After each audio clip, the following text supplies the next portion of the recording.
Our True Reality. Chapter 15. Reality is merely an illusion, although a very persistent one. Albert Einstein. 1. We are uniting to learn more about our world. The human race seems to be moving towards a united world. Communication technology now allows us to find out all there is to know about the world in which we live. The worldwide internet is going to be, if it isn't already, the primary source that humans depend on for the information that educates them about our world, even about reality. Being quote unquote educated means that one has acquired knowledge. Quote unquote knowledge is the information that is stored in our mind that is easily accessible with little effort. It is a compilation of the facts, ideas, truths, perceptions, and principles that are responsible for how a person thinks. How we think motivates us to act. The knowledge that we have acquired thus far during our conscious mortal existence upon this earth cannot be of much value to our success as a united human race, because the resulting actions caused by our knowledge has not yet united us in peace and contentment. 2. No agreement on what is true and what is not. Unfortunately for our human race, there are very few, if any, facts, ideas, truths, perceptions, or principles upon which all of us agree. Some quote unquote wise ones have concluded that there is no such thing as real truth. They surmise that the basis of all human knowledge is the personal opinions and perceptions of individuals who have accumulated agreed upon facts, ideas, truths, perceptions, or principles. With this accumulation of personal knowledge, each person then invents his or her own truth. Those who believe this way could be considered wise based on what we are allowed to know in our imperfect world. This is true because we are only capable of acquiring the knowledge that is necessary for us to fulfill the purpose for which we exist in an imperfect world. Once we understand the purpose for why we exist, though, it then becomes clear that all of the knowledge that we acquire in an imperfect world is useless in a perfect one. It is impossible in mortality to have everyone agree upon everything. Therefore, in protection of our personal opinions and beliefs, we create the imperfect world, which gives us the experience of opposition in all things. 3. Nothing in an imperfect world is true reality. The challenge of our existence upon this earth is that we have forgotten everything about our foundationalization existence and have become as little children who know nothing about their new environment. Little children left to themselves develop their own individual reality. They base it not upon what others determine is reality, but rather upon what each of them, as free-willed human beings, create as their own.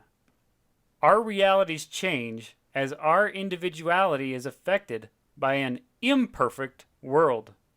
Our individual reality forms and is based on the quote-unquote information we receive during the experience of mortality. The purpose of this life is for us to experience an existence that is the opposite of the ultimate human experience, one that brings complete and continual joy.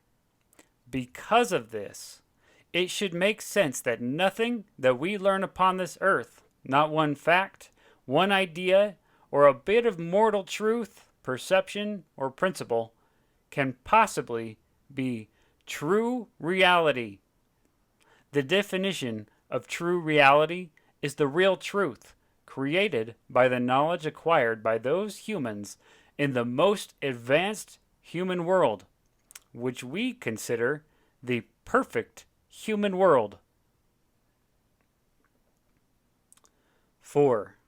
Real truth never changes and is agreed upon by all advanced human beings.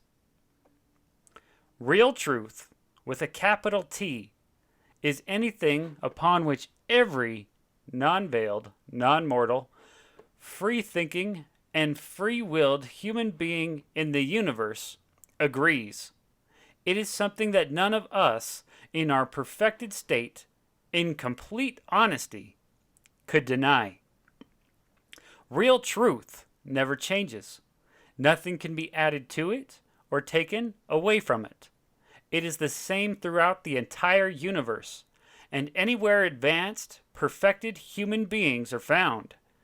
There is no disagreement on its substance and its conclusive statement of fact. 5. During mortality, no one knows real truth. Based on the above explanation of real truth, it should be easy for us to accept that one of the only realities of our mortal existence, upon which we can all agree, is that no one knows the real truth. We each convince ourselves that what we personally accept as truth is real truth. But when forced to consider the truths of others and compare them with our own, the only protection of the integrity of our conviction is our stubbornness to accept that we might be wrong. We must accept the real truth that up until this time during our mortal life upon this earth, there has never been a hard, concrete, quote-unquote fact that has not changed or had some other quote-unquote fact added to it or some part thereof reconsidered. 6. Advanced humans know real truth. Real truth cannot change and has always been the same and will always be the same. Therefore, it can only be reasoned logically that the facts, ideas, truths, perceptions, and principles of the most advanced human societies in the universe are closer to true reality than what is accepted as reality in less advanced worlds. If we can reason that these advanced societies develop to a point of understanding and knowledge after billions of years of experience, then we can accept that what they know about human life is much greater than what we currently know or have the ability to find out. Advanced humans are free-willed beings, just like we are. It is their nature, as it is ours, to seek out all there is to know about everything there is to know in the universe. Knowing this, we can then safely assume that what these advanced humans have found out is the only real truth that exists in the universe. Moreover, if their conclusions of truth have remained unchallenged and unchanged for an infinite amount of years, we can be sure that their reality is the only true reality. Like us, they do not have a limit on their ability to create their own reality, but they have found a set of facts, ideas, truths, perceptions, and principles that has not changed their reality over the infinite amount of time they have existed. Because they have found nothing in the universe that contradicts their facts, ideas, truths, perceptions, and principles, then there is nothing else that they need to learn or experience that would add to or change the knowledge and understanding that they have already acquired. 7. Mortal experience could lead to real truth. If we, as a race of humans, continue to learn and grow in experience and knowledge, there is no doubt that, even in the short span of 100 years, we will be much smarter and more knowledgeable than we are today. This concept, that we are continually becoming more knowledgeable, should be a portion of real truth upon which we can all agree by using our collective common sense, in spite of our disagreeing personal realities. No honest person can say that the mortal human species is not learning and acquiring more knowledge with each passing decade. Most experiences we are having today were not experienced by our ancestors of 100 years ago, nor will our experiences today be the same as those of our descendants another 100 years into the future. 8. Reality of today is not the reality of tomorrow. The facts, ideas, truths, perceptions, and principles of today will not be those of tomorrow. Therefore, the realities we accept today will not be the same realities of tomorrow. But if we continue to exist for an infinite amount of time into the future, it should seem reasonable to our minds that one day we could possibly know all there is to know about everything and reach a point where our reality no longer changes, thus becoming a true reality that supports real truth.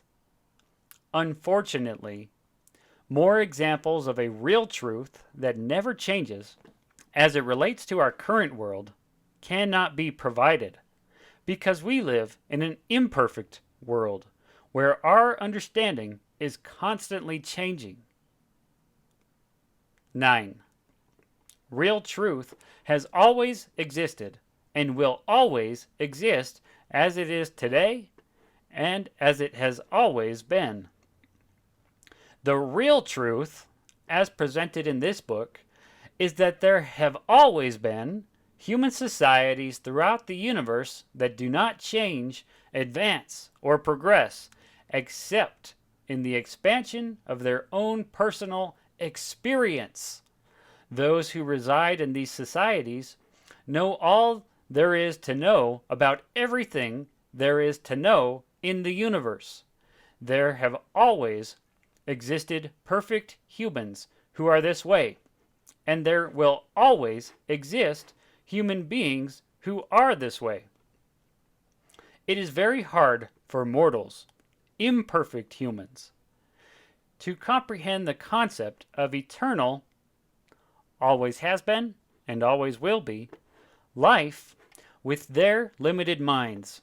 The only way we can possibly make sense of the true reality that these quintessential human societies do indeed exist is by using what we know from our current experience. Thus, we have considered the idea that human beings with each passing day continue to advance and learn more and more about themselves, their world, and the very universe in which they exist. Consider the possibility that one day, after millions more years of experience, after discovering technologies that make our current technologies seem quote-unquote primitive by comparison, we will finally arrive at a complete and unchangeable understanding of all things. We can either accept the fact that the real truth found in advanced human worlds has always existed and is the same yesterday, today, and forever, and cannot be changed. Or we can look at it differently and accept that we are currently continuing to advance and that one day we will know all there is to know about everything. No matter which way we look at it, the ultimate true reality is that real truth does exist. Finding it in an imperfect world meant to keep it hidden from us for our own sake, however, is the challenge. 10. A false sense of reality is influenced by the reality of others. There is not one bit of information taught in any textbook or in any of the most prestigious colleges or universities in the world that is real truth as advanced humans view it. The quote-unquote truths we have been taught to accept as quote-unquote reality and for which we spend a lot of money to acquire are the imperfect assumptions of imperfect minds. Those in this imperfect world who depend upon schooling, textbooks, historical documents, newspapers, news reports, magazines, the best books written by the most renowned contemporary authors, or the ever-expanding worldwide internet, will never find real truth. These types of people are completely dependent on the prejudices formed in their mind by the facts, ideas, truths, perceptions, and principles of the current day, or from past history. For most people upon the earth, the things mentioned above are their only source of knowledge. Even those who believe that they have an open mind and think on their own are still stimulated by the thoughts and experiences of other imperfect people and the current or past accepted realities of the world in which we live. 11. Change demonstrates that mortals do not know real truth. Because we have experienced our own understanding changing with time, we are aware that knowledge must continually be renewed, or it will be lost, or left behind to exist in the ignorance of the past. We cannot trust what has been written by others to be true, because an author can only present the truth as it is formed in his or her mind, and most assuredly, their truth has been prejudiced by the ignorance of time in an imperfect world.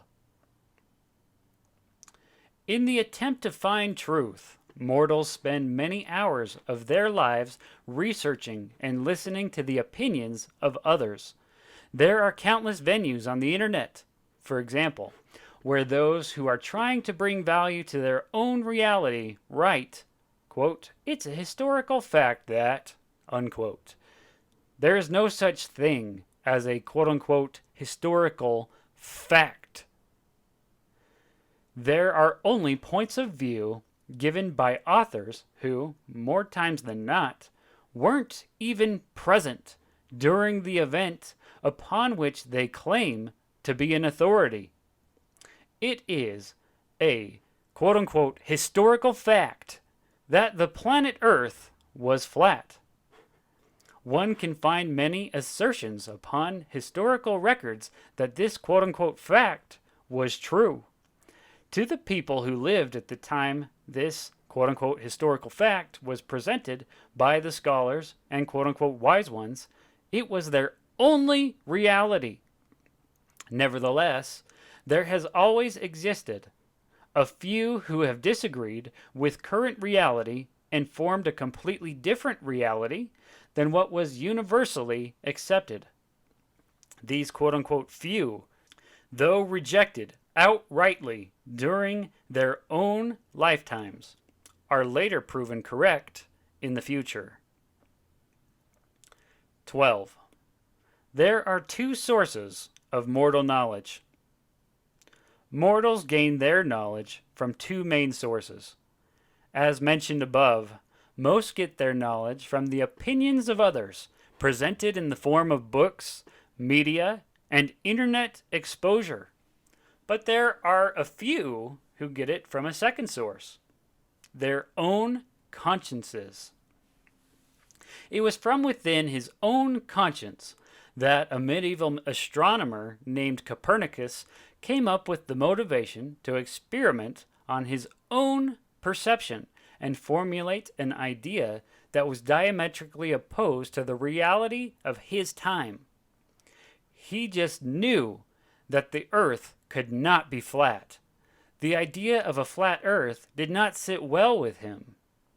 It confused him, threw him off balance, and caused a subconscious uneasiness that forced him to question the truthfulness of the quote-unquote fact. No matter what the rest of the world thinks, a person can only gain value for him or herself as an individual if what is generated in the form of thought brings balance instead of confusion. Knowledge, in the form of energy, from any extrinsic, outside source, will always collide with the intrinsic, inside nature that makes us different from all other animals. That intrinsic nature is the human essence.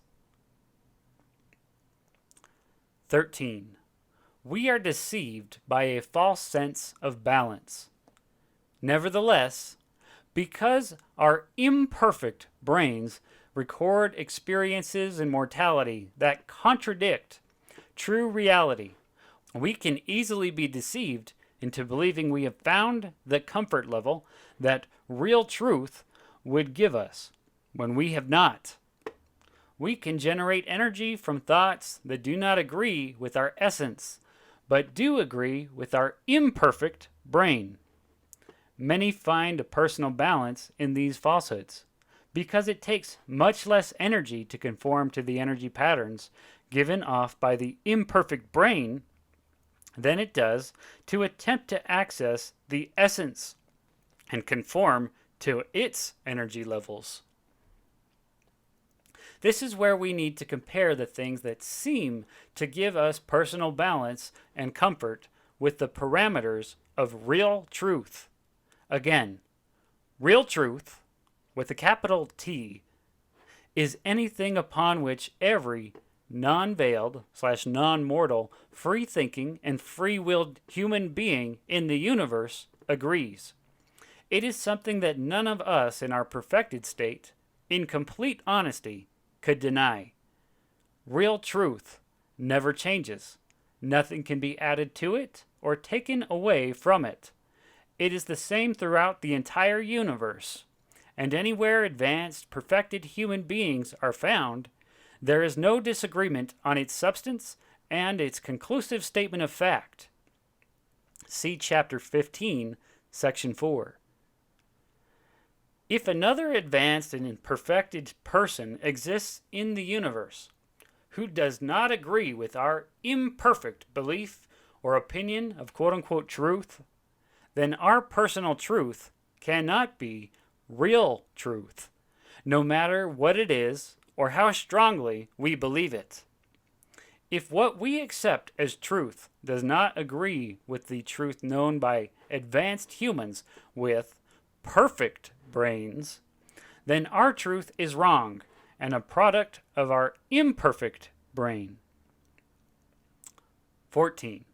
We already know everything there is to know. Our essence was foundationalized in a perfect world where advanced human beings who knew all there is to know about real truth helped us to become individuals by allowing us to exercise our free will and learn from our surrounding environment. Our surrounding environment provided a true reality because it was found in a never-changing world that provided facts, ideas, truths, perceptions, and principles that had existed forever. This pre-Earth existence allowed us, as newly created humans, to establish a foundationalized alignment of how things are, how they have been, and how they will always be, which never changes. We became perfect humans, living in a perfect world. There is no way, quote unquote, perfection can be improved upon. 15. Our essence motivates us to question reality. The existence of our essence gives us the ability to question reality and motivates us to do so.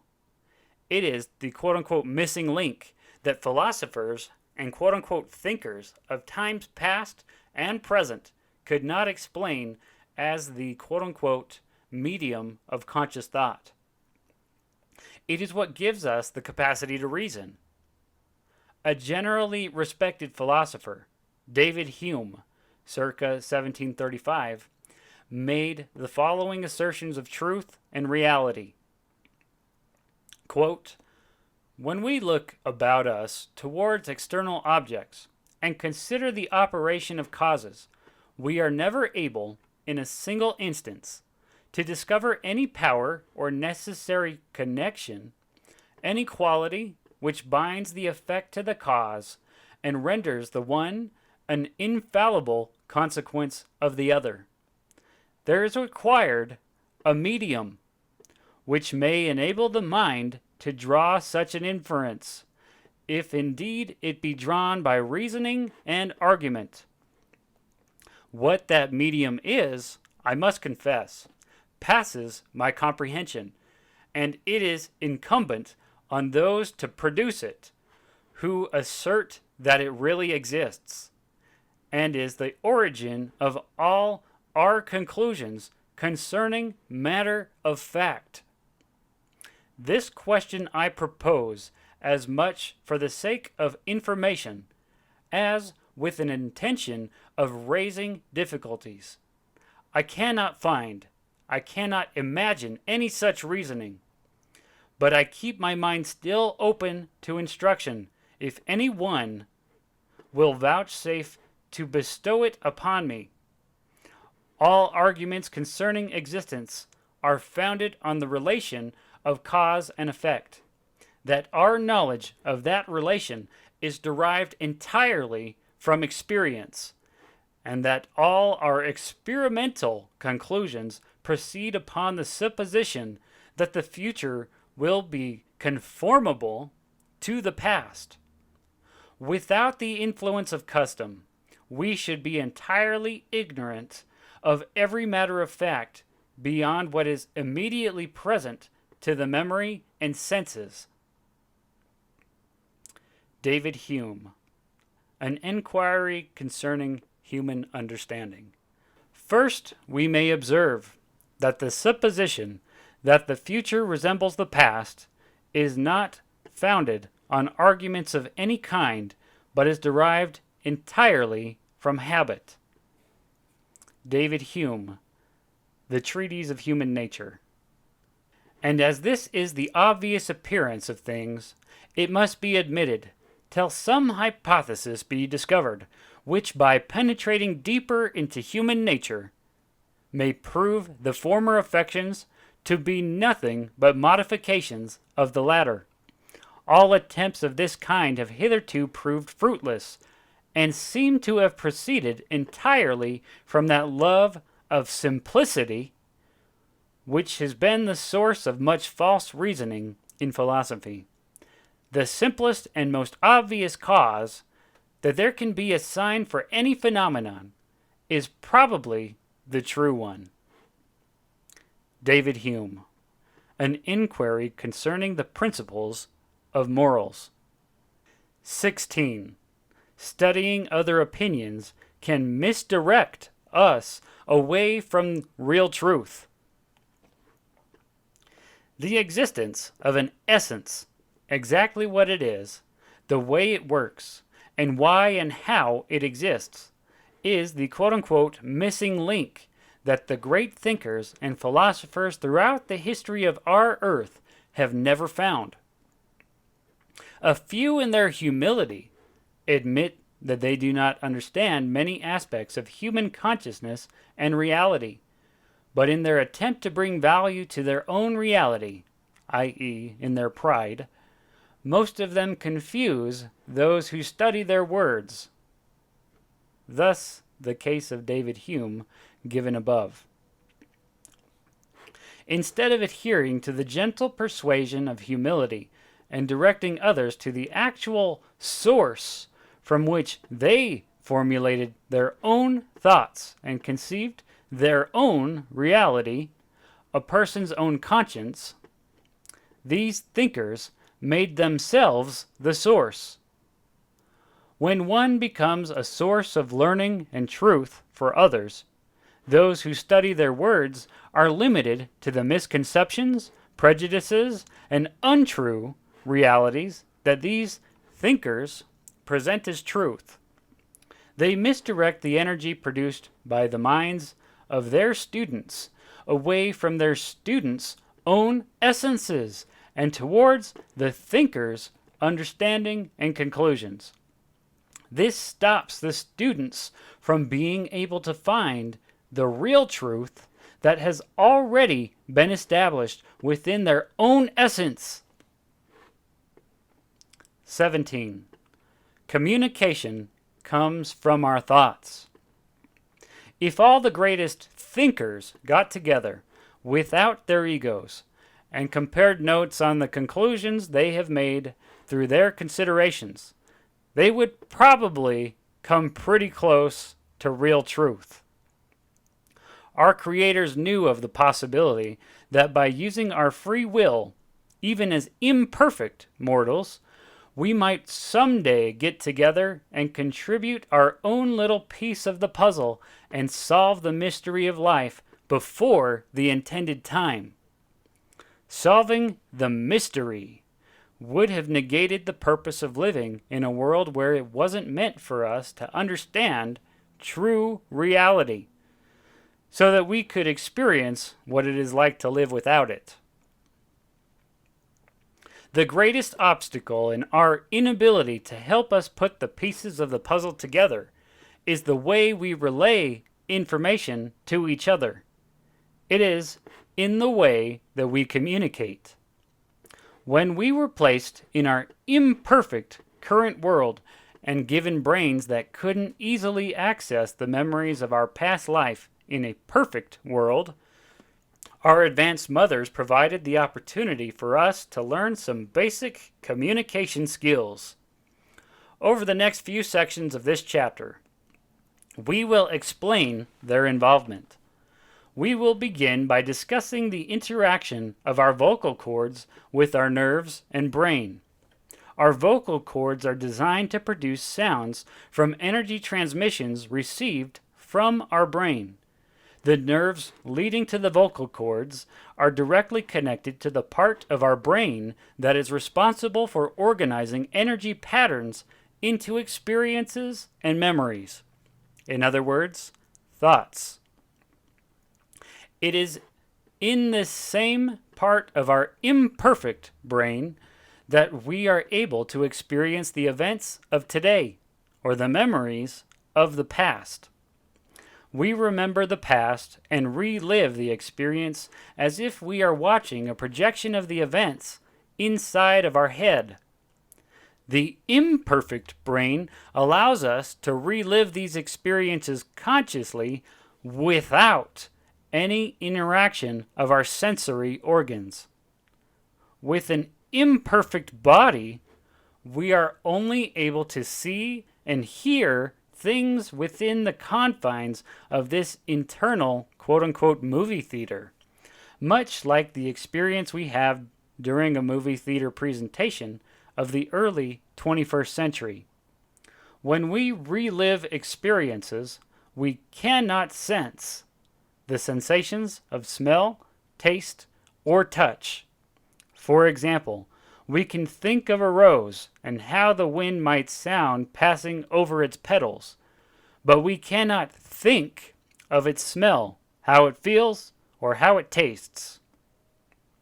However, with a perfect body, our essence works in unison with our perfect brain to project a full sensory experience to all of the events of any of our lives at any time we desire to recall them. For those of us who have tasted the bitterness of a rose petal, We need not eat another one to recall the quote-unquote bitter sensation.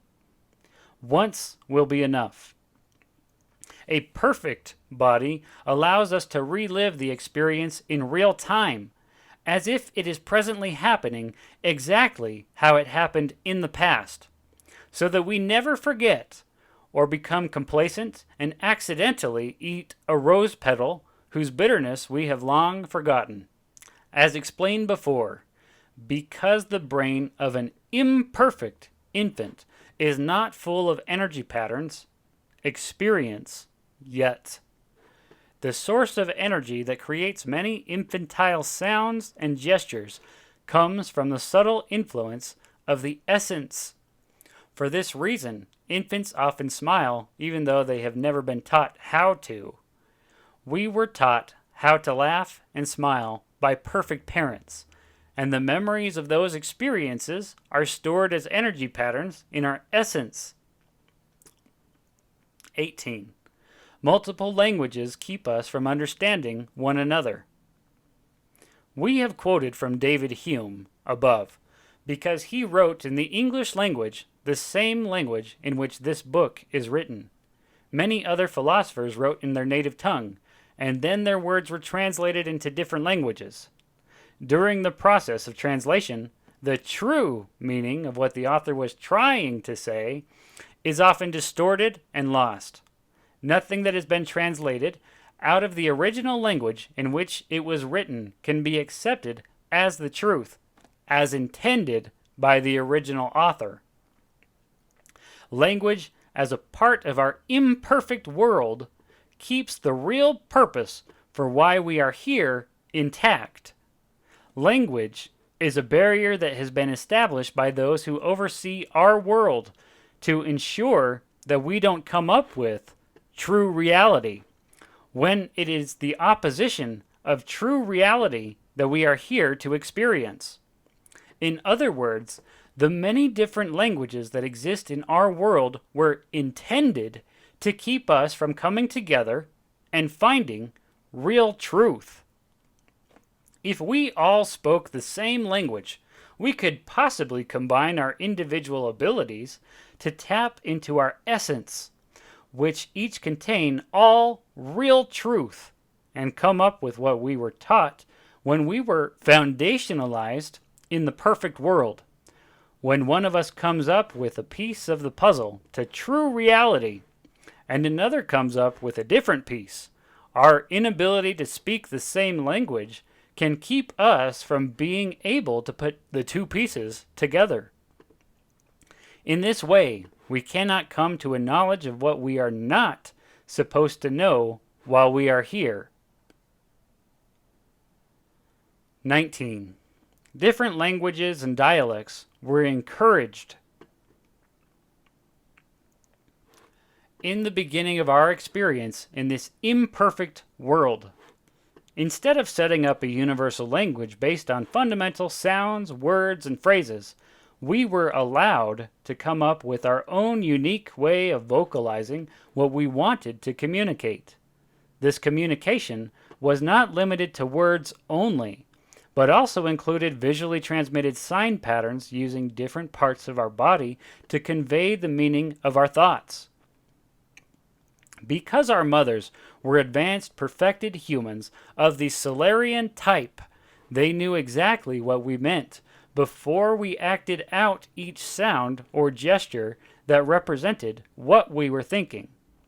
They did not speak to us, but encouraged the formation of the sounds and gestures produced by our imperfect bodies that each of us assigned to our own thoughts. Had they spoken to us, they would have introduced into an imperfect world a perfect form of communication, even that which we used during our foundationalization process.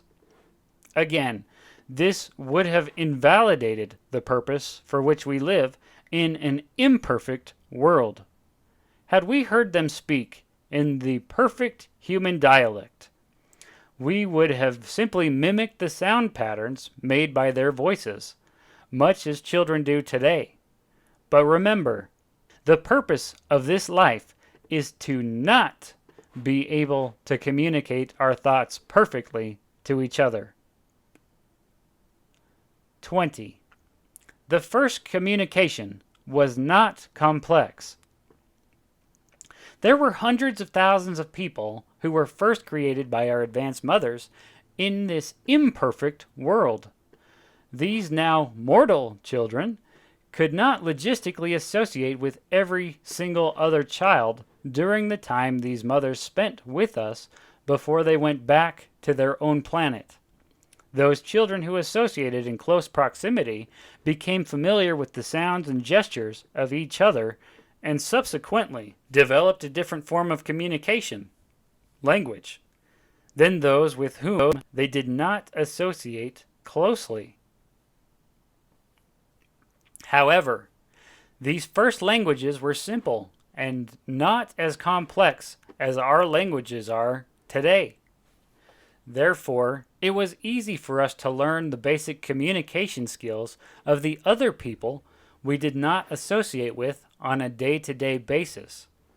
In addition, body language was a much greater part of the communication than it is today. For example, if a person without complex language skills said, "Ugh," few would be able to understand what the person meant. But if the person held out an apple and said, "Ugh," simultaneously lifting their eyebrows and smiling, then we would all know that "ugh" meant, "Here, do you want this apple?" If the person did not lift the eyebrows and did not smile, then the sound "ugh" probably means, "Here, take this."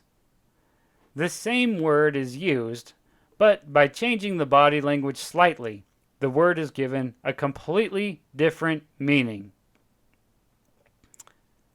21. The way we think affects our true reality. Each of our experiences is a compilation of energy patterns that arrive at our brain from our individual sensory receptors. Our brain organizes the unique energy patterns it receives from each sensory system into a completed thought or experience. This complete compilation is then stored as a memory. With each new experience in our imperfect world, our brains formulate new energy patterns that we did not have while we existed in a perfect world. While in an imperfect state, when we want to communicate with others, we search through the energy patterns of our experience and prepare a thought. The process of preparing a thought, or quote-unquote thinking, is done in the same location in our brain that receives and organizes the energy patterns that are received from our senses. Quote-unquote thinking is simply the attempt to reverse the process and send the energy patterns from our brain back to our sensory organs. In this way, we think we are hearing, seeing, smelling, tasting, and touching something that is not actually part of our current true reality. We deceive ourselves into believing we are sensing something that we are not, because we are relying on our ability to recall the event instead of actually reliving it exactly as it occurred. In contrast, as explained previously, with a perfect body, any of our thoughts become our true reality, because the memory will create the exact same sensations that were created when we first experienced the event. 22. Our thoughts affect our body language. Because our vocal cords are directly connected to the same location of the brain where sensory input is received, we are consequently able to produce sounds that reflect what we are thinking. In addition, our sensory organs react to our thoughts because they are receiving energy patterns. not from our surrounding environment, but from inside our heads. This is why we salivate when we simply think of eating something tasty. This is why our senses are affected and stimulated by various thoughts in our head that are not part of our current reality. However, when we communicate, we are sending the energy patterns of thought from our brain to our vocal cords, and whatever sound our vocal cords produce from the thought is one way in which we communicate what we are thinking to others. The other way is through body language.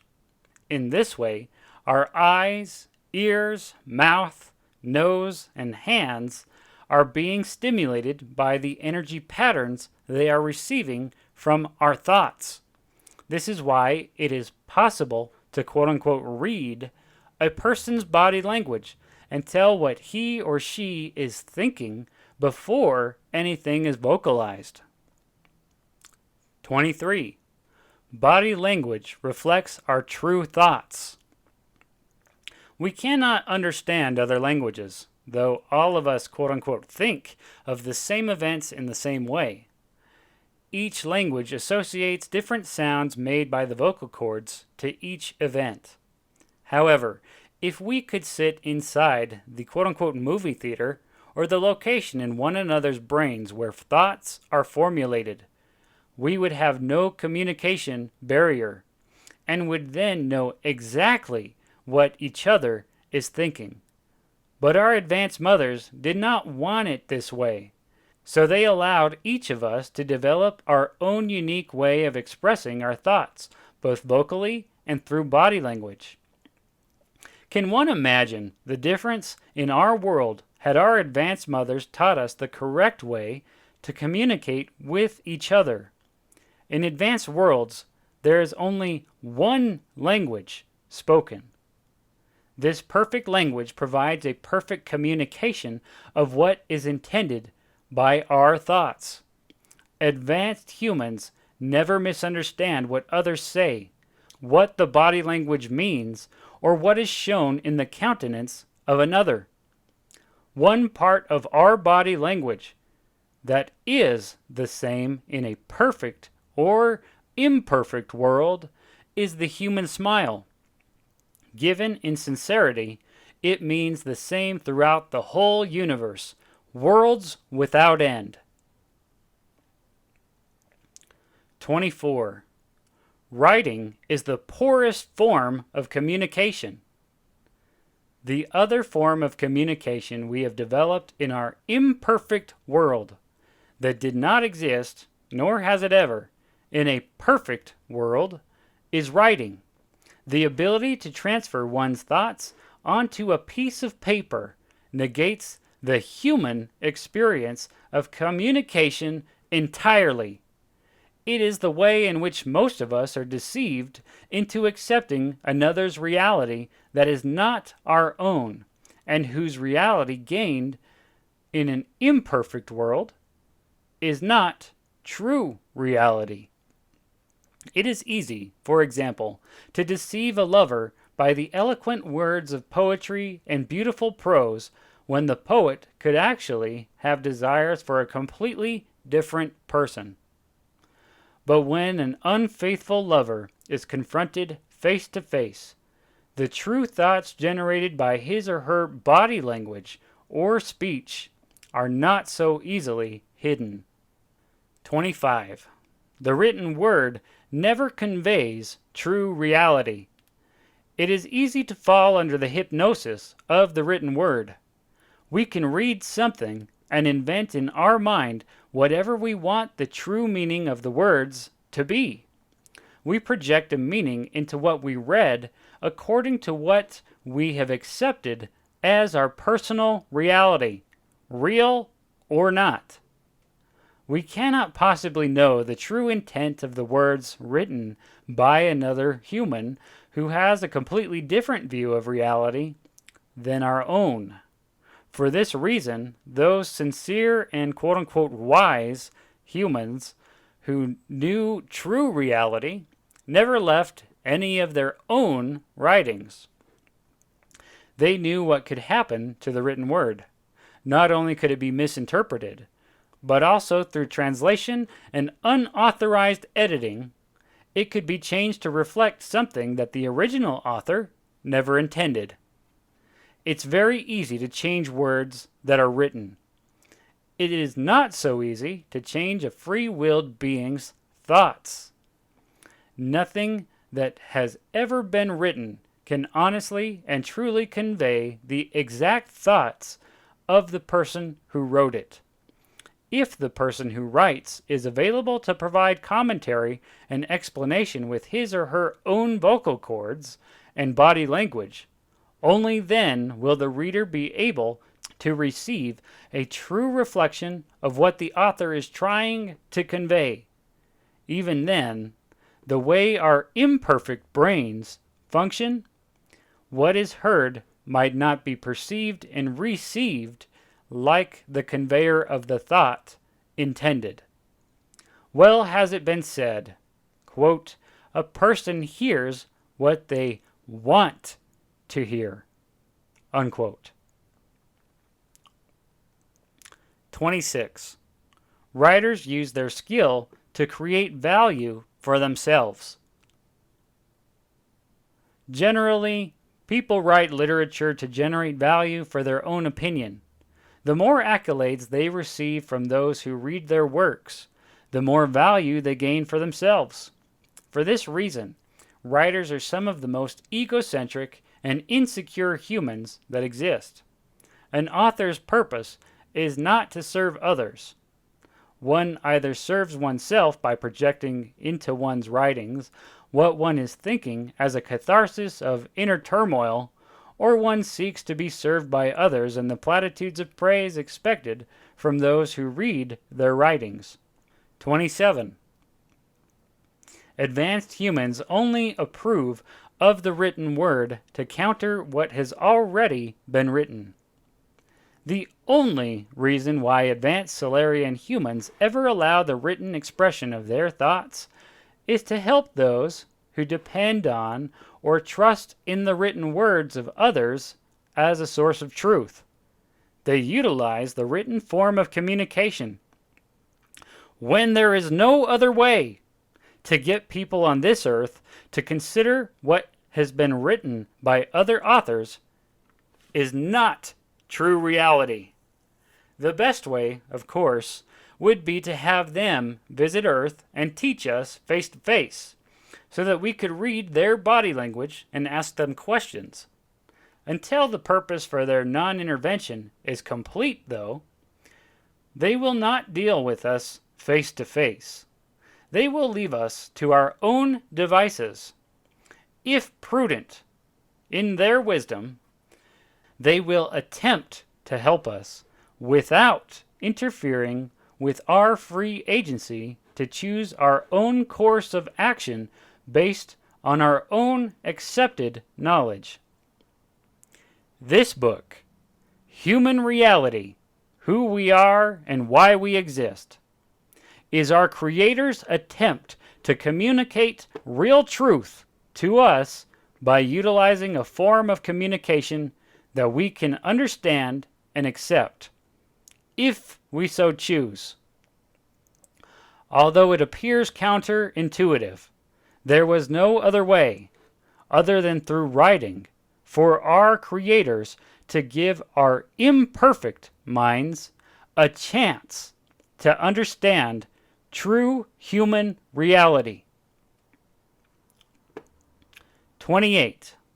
The author of this book was given the knowledge of true reality face to face. For a wise purpose that will be explained later, our creators did not choose a great writer, philosopher, orator, statesman, or one who is set up as a quote-unquote wise one, or leader of human thought. These types cannot be trusted with the power of supporting the free will and equality expected of human beings, whose existence and happiness is solely dependent on their free will and ability to create their own reality. They chose a typical, common human being, one subjected to the same passions and desires as any other, and who lives as the least of all humans. No secular education or indoctrination contributed to the knowledge acquired by the author of this book. The author has no particular extraordinary skill or talent that would otherwise promise him worldly praise or glory. Simplicity and plainness best describe his lifestyle. The author was given this knowledge face to face from advanced human beings. These advanced humans knew the author's life, his personality, and propensities. They knew that this author would never violate the purpose for which knowledge of real truth was received. They knew that in all things, the integrity and purpose for the second stage of human development upon this earth would be supported by this author. They intended for the voice of the weak and undesirable to confound the strong and the worldly acceptable, and at their discretion, the author will remain anonymous. 29. Rejecting mortal quote-unquote facts can help us find real truth. As mentioned at the beginning of this chapter, the worldwide internet is becoming the main source for most of the information that forms a person's concept of reality. One of the most popular online encyclopedias is Wikipedia. Wikipedia is a vast reference of comprehensive information available on most areas of knowledge. Anyone can go to this source and add to or change any of the information presented therein. It comprises the opinions, understanding, perceptions, principles, ideas, facts, truth, and beliefs of free-thinking human beings who essentially create their own reality and attempt to share it with others in the Wikipedia venue. It is used by students, teachers, and authors to reference quote-unquote facts that are more than likely not the real truth. These types of centralized reference sites on the internet will only add to the ignorance of the human race and keep the imperfect brain forever dependent upon the knowledge, real or not, acquired in an imperfect world, until the human race learns to disregard all that it supposes to be true facts, which information has created a world full of human misery and despair. It will not be ready or able to find the real truth hidden in the depths of every human soul, which we now know as the human essence. We will not know a fullness of what is recorded in our essence, or that which would demonstrate our true humanity to help change our world into the perfect world that it should be, unless we reject all that keeps us from accessing what is recorded in our essence. 30. Little children know all that mortals need to know. The simple reality that we are not supposed to know real truth should help us realize that many different opinions of reality are really just that, opinions. Just because a person can utilize language skills and eloquently articulate their thoughts through speaking or writing does not mean that they know any more about true reality than those who can't read, write, or express themselves through language. In fact, little children who can't even speak properly know just as much or more about real truth than the oldest and quote-unquote wisest human on earth does. Little children have an easier time of experiencing joy, the true reason why humans exist, because they have not yet formulated a false sense of reality from their experiences in our imperfect world. They might not know much about our current world, but in reality, owing to the state that it's in, who would want to? 31. Happiness is missed while we are busy worrying. We experience joy through the stimulation of our senses by our environment. Thinking and contemplating about our world does not bring us joy, it wastes our time. While little children are involved in experiencing their surroundings and hearing, seeing, smelling, tasting, and touching everything around them, those of us who do not see ourselves as little children are wondering what it all means. The only joy we experience through the process of thinking is when we formulate energy patterns that match those stored in our essence. This is where the euphoria of, quote, wow, now I understand, unquote, comes from. This is the quote-unquote light bulb that seems to turn on in our head. This is the eureka and the sense of satisfaction that comes when something finally makes sense to us. 32. Our common sense does not always lead us to real truth. When we read or hear something that doesn't make sense, most likely it is not real truth. However, if we have an established set of facts, ideas, truths, perceptions, and principles already prominent in our head, and if what we hear, real truth or not, does not match this knowledge, it can seem as if it does not make sense to us. Again, this is the purpose of having an imperfect brain that can record its own experiences apart from those recorded on the essence. Once we have recorded a compilation of facts, ideas, truths, perceptions, and principles in our imperfect brain, the energy levels of these memories are much easier to match with our current experience, thus deceiving us into thinking that what we do and think is real truth when it is not.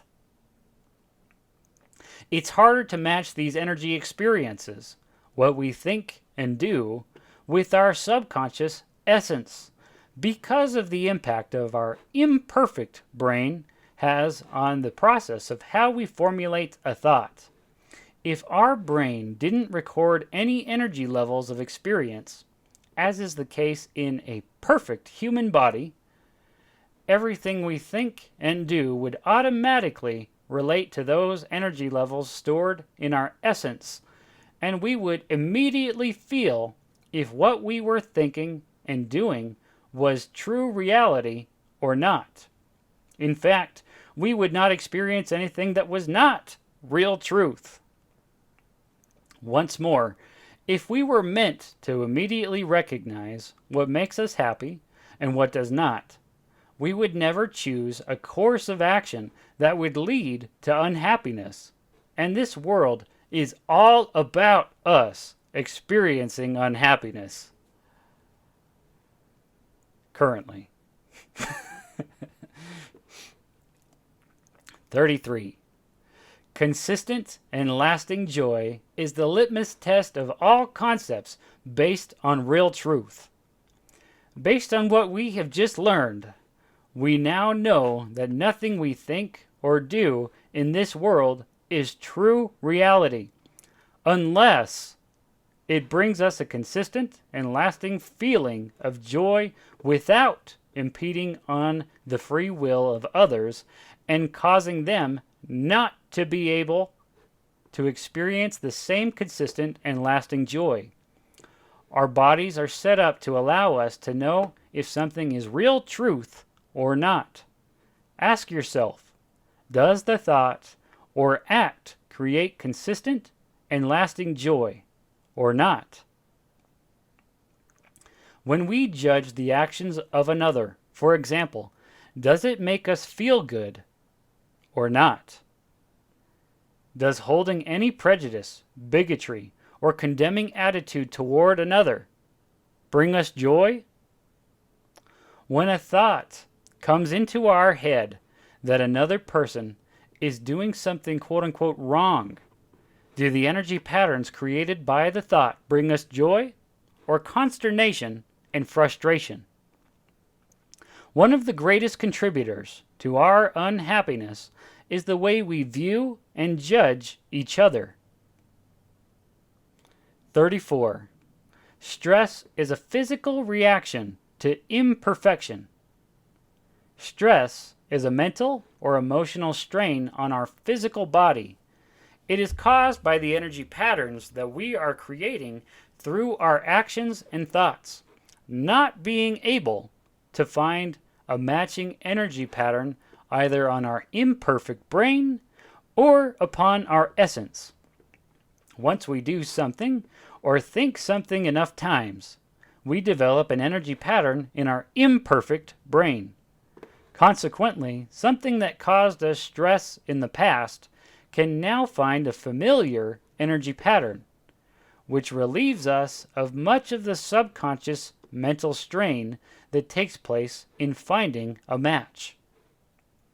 Most people don't like change. They experience a stressful feeling when they are faced with an event that they are unfamiliar with, such as death, marriage, divorce, birth of a child, a new job, etc. With each new event, the subconscious mind attempts to match it to a previously recorded experience. The more mental stress we experience, the more our subconscious mind adapts to it until the stress itself seems to be the most comfortable situation for us to deal with. 35. Fear and stress come from the same source. Fear is also stress. When we first experience fear, it is simply our reaction to something unknown or something we have not yet experienced. There is little difference between what causes us to fear something and what causes us to stress about something. Once the energy pattern of an experience that caused us to fear or stress has been established in our brain, when the same experience occurs again, we do not feel the same degree of stress. This is because we don't have to expend much energy in searching for a match. However, in our imperfect brain, because we do not have the ability to recall our experiences immediately, we often re-experience the fear and stress we felt when we first recorded the energy patterns of the unknown experience. For example, if we are stressed about or fearful of being left alone in the dark, it is because we have no experience of the incident recorded in the memories that we can recall.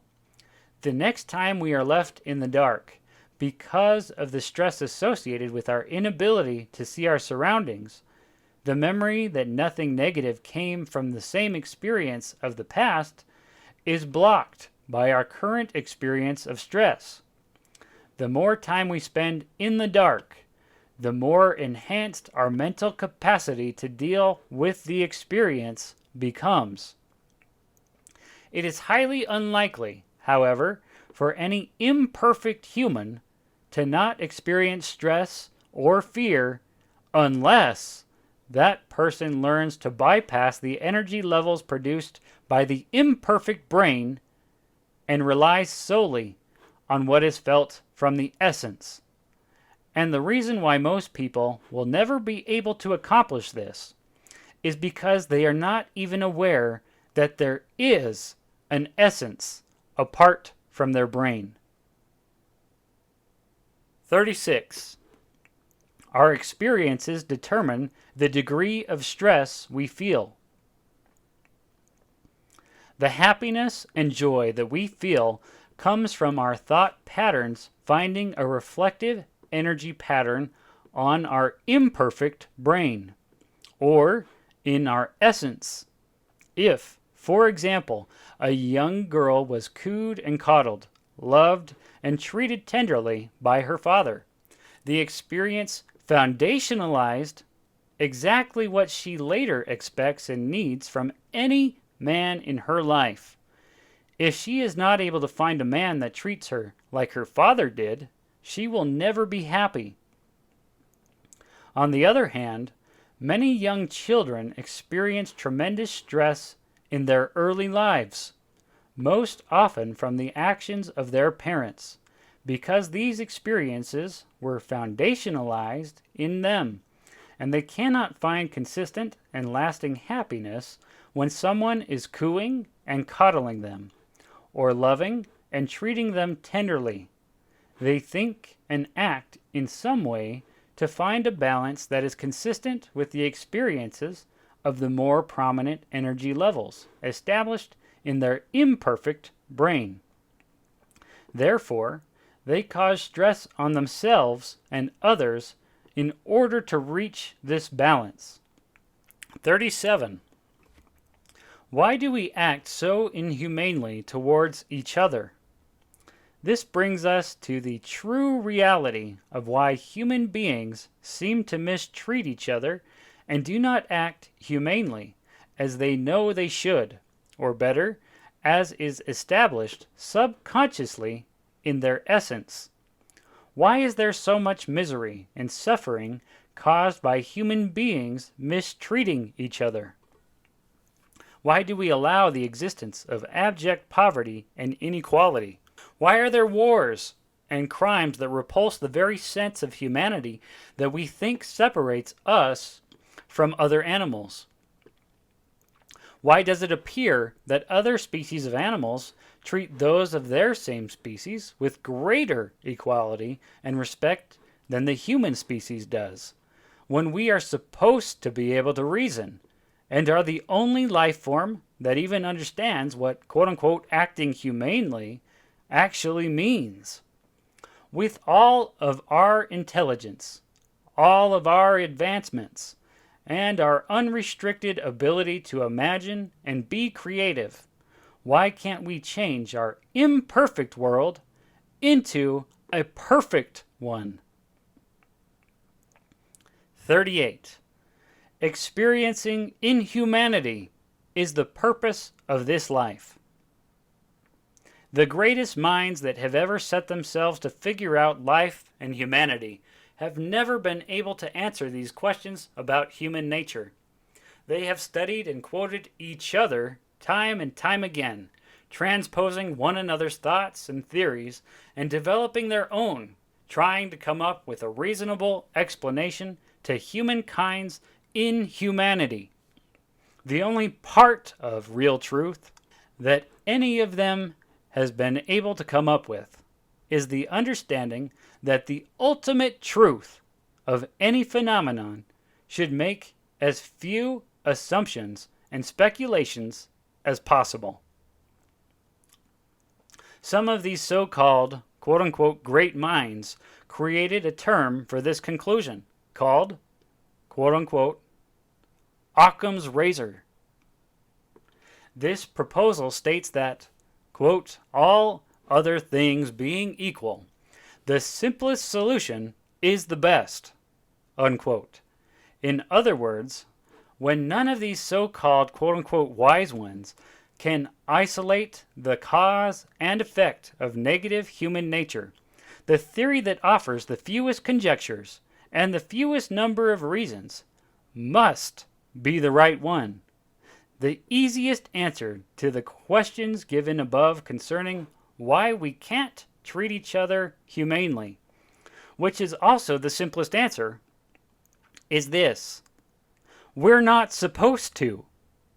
If we were supposed to, why would we have had to leave the perfect world where we were created and foundationalized as human beings?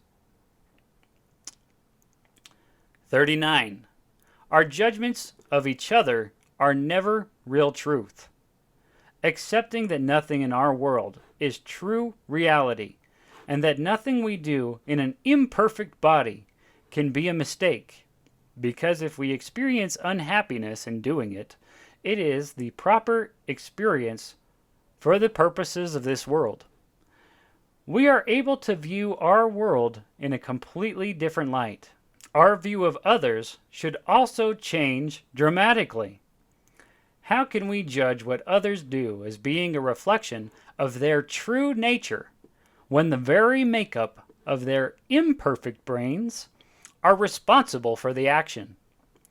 Who can be a true criminal when what they have done, from murder to petty theft and everything in between, is simply a reaction to the environment in which they were placed, according to the experiences they have received in a world meant for imperfection?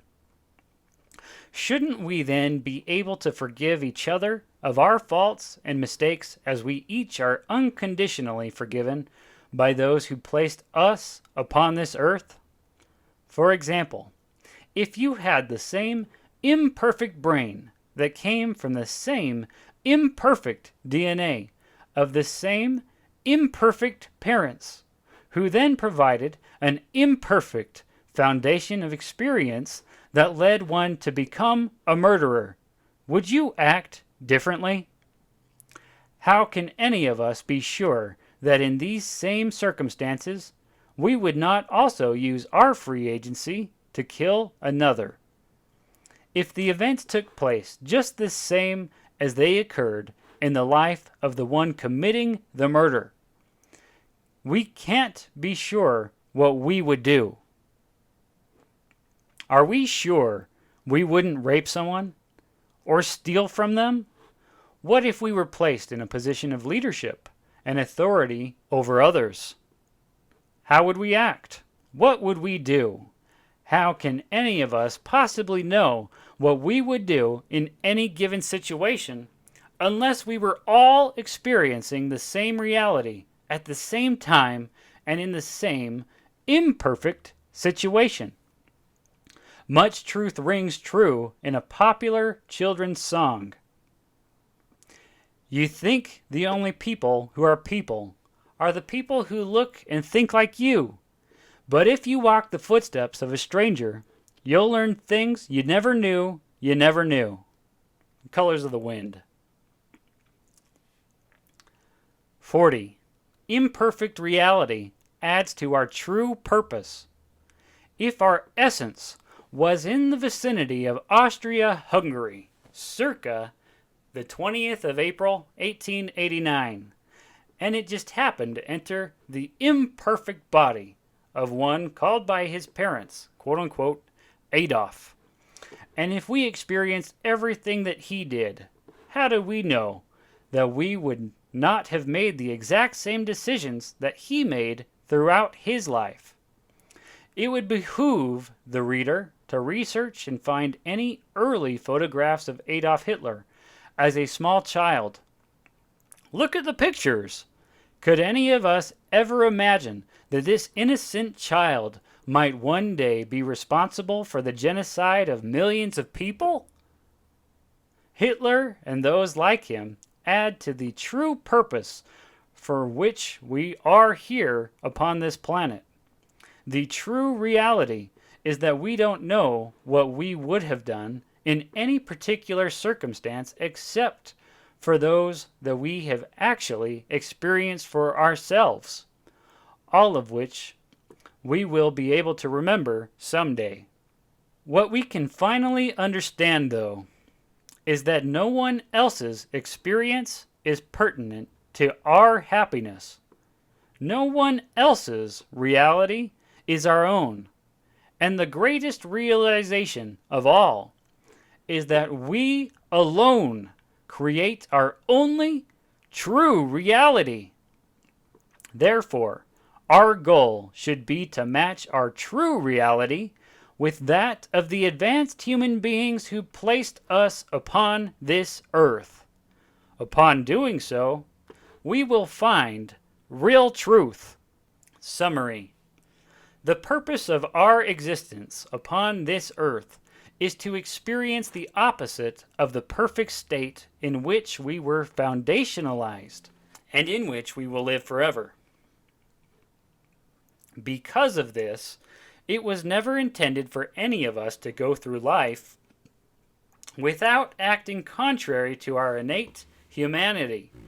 We needed the understanding that comes from experiencing an opposition in all things. Everything about our existence as mortal, imperfect humans was designed and is supported by advanced human beings who have been helping newly created humans become as advanced as they are for a very long time. For a wise purpose, they do not intercede and attempt to change our wars, arguments, prejudices, hypocrisies, opinions, facts, ideas, truths, perceptions, or principles. They allow us to exercise our free will and invent any perception of reality we desire. With this free agency, we are realizing that those things that we have accepted as our current reality cause us to act towards each other and react to each other inhumanely. Because it was their intention to have us experience life in an imperfect world, they do not judge us or condemn us for acting the only way our imperfect body allows us to act. To them, we are like little children who fight and hit each other and take each other's toys because we want what they have. We are as emotionally unstable in our environment as spoiled children are in theirs. They know that one day we will grow up to be adults just like them and look back on our childhood and smile because we will realize that it was a very important part of our development and purpose. Nevertheless, just because they forgive us for what we do in an imperfect human state of existence does not give us an excuse for not figuring out what does and does not make us happy when we have the power to exercise our free agency. We have been allowed in these latter times of our development on this earth to have the power and knowledge to solve our own dilemmas without the intervention of advanced beings. The problem is, our human nature invents excuses why we do not.